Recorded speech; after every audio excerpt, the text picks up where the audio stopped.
est-il possible? Notre immersion avec Kev Adams et Audrey Lamy au Maroc, où les deux humoristes déjà stars de la télé tentent le pari du cinéma à gros budget. Eric Le Gallo.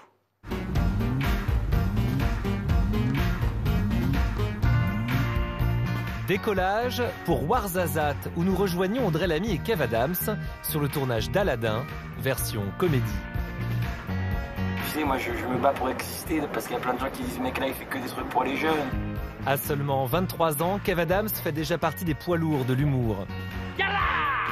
À son actif, 2 stand-up, Soda, une série à succès, et 2 films, Les Profs et Fiston, respectivement 4 et 2 millions d'entrées. Merci. Audrey Lamy, un parcours similaire, d'abord un one-woman show, puis scène de ménage, une fiction qui rassemble jusqu'à 6 millions de téléspectateurs. Enfin le cinéma, Tout ce qui brille, en 2010, La Belle et la Bête cette année, et désormais le tournage d'Aladin avec Kev Adams. C'est la première fois que les 2 stars de l'humour tournent ensemble. Nous avons passé 24 heures avec eux, à 3000 km de Paris. Ya barbour, ya mon amour. La misère. Kev Adams, au naturel, dans la voiture qui chaque jour le conduit sur le plateau du tournage de son nouveau film. Si l'humoriste est de bonne humeur, c'est qu'être ici est pour lui un rêve éveillé. Dans un mois, il commande une nouvelle Mission Impossible ici. Il y a Tom Cruise qui arrive là dans 2 semaines à l'hôtel. Dans moins de 3 semaines, il y a Star Wars 7 qui se tourne là dans les montagnes juste en face de nous, tu vois. Donc, forcément, pour nous, jeunes acteurs, il y a un truc très motivant à être ici. Et ça, c'est les ruines, je te dis, de Mission Cléopâtre. Car avant l'humoriste, ils sont nombreux à avoir tourné dans cette plaine de Ouarzazate, à 150 km de Marrakech au Maroc. Depuis les années 60, ce désert est une sorte d'Hollywood, version orientale. Alfred Hitchcock y a tourné L'homme qui en savait trop en 1956, suivi par David Lean, qui réalisa son mythique Laurence d'Arabie. Voir le cinéma lui ouvrir ses portes, une intense émotion pour Kev Adams, venu de la scène et de la télévision. Il se souvient d'ailleurs très bien de son tout premier jour de tournage pour le film Fiston, il y a quelques mois.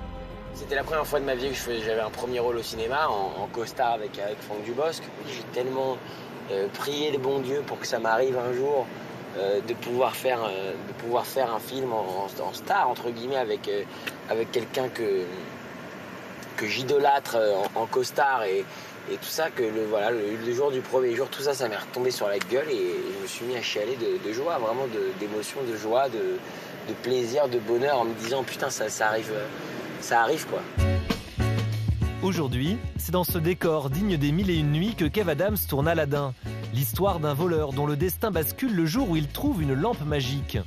Nous y retrouvons une autre humoriste, Audrey Lamy, qui joue la cousine du jeune voleur. Si elle n'en est pas non plus à son premier rôle au cinéma, ce tournage digne d'une production hollywoodienne est une nouveauté. Super. Là, on ne vous attendait pas forcément dans un personnage oriental.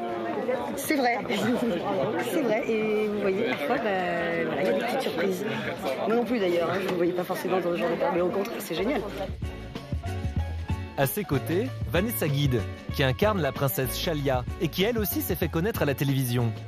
Un changement radical pour Audrey Lamy, qui vient de terminer 5 ans de scène en solo. Enfin, c'est 2 métiers, j'allais dire, presque différents.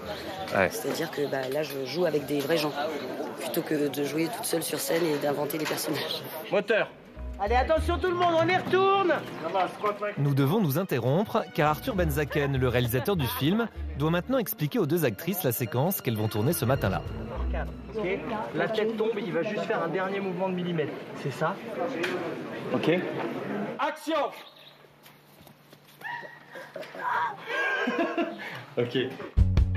Pour Audrey Lamy, rien d'étonnant à ce que les réalisateurs choisissent de plus en plus les talents de l'humour, comme elle et Kev Adams. La plupart des réalisateurs, ils aiment bien aussi voir les comédiens parce qu'en casting ou en essai, c'est toujours un peu compliqué parce que tu es très stressé, tu es très angoissé et puis tu joues avec un directeur de casting qui n'est pas forcément comédien non plus. Donc les réels aiment bien venir au théâtre et puis voir de quoi on est capable, quoi. Et ce n'est pas Arthur Benzaken qui dira le contraire. Pour lui, faire jouer des acteurs venus du stand-up est surtout un vrai plus pour son film. C'est sûr que voilà, après des très bons comédiens, quand en plus de ça on leur rajoute un petit rythme de comédie, qui savent le moment de solitude, quand est-ce qu'il faut le jouer, voilà. Ça rajoute, c'est sûr que ça rajoute. T'es trop fort. Nous retrouvons Kev Adams, qui pendant ce temps a enfilé ses habits d'Aladin. Joué en costume d'époque, une première pour lui. Jusqu'à présent, il campait plutôt des rôles d'ado qui lui ressemblent. Pouvez-nous décrire un peu votre costume que vous avez là? C'est une tenue de va-nu-pied de Bagdad de Mille et une Nuits. C'est les pauvres, voilà, ils s'habillaient comme ça. On voit que mon pantalon est cousu, recousu et tout ça, mais c'est cool, c'est juste cool. Si je pouvais m'habiller comme ça à Paris, je m'habillerais comme ça. Ce jour-là, il tourne une scène clé du film, l'arrestation d'Aladin par le tyrannique vizir, incarné par Jean-Paul Rouve. Le tout face à une centaine de figurants. Éclat. Toi, tire-moi une flèche dans l'épaule qui atteindra son cœur.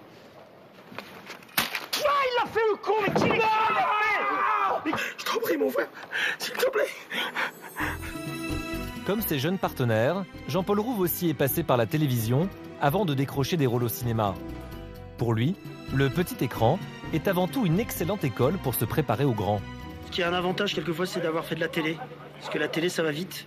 On n'a pas le temps de réfléchir. On n'a pas le temps, il faut faire les choses. On n'a pas le temps d'y penser, il faut les faire. Et quelquefois, je trouve ça bien.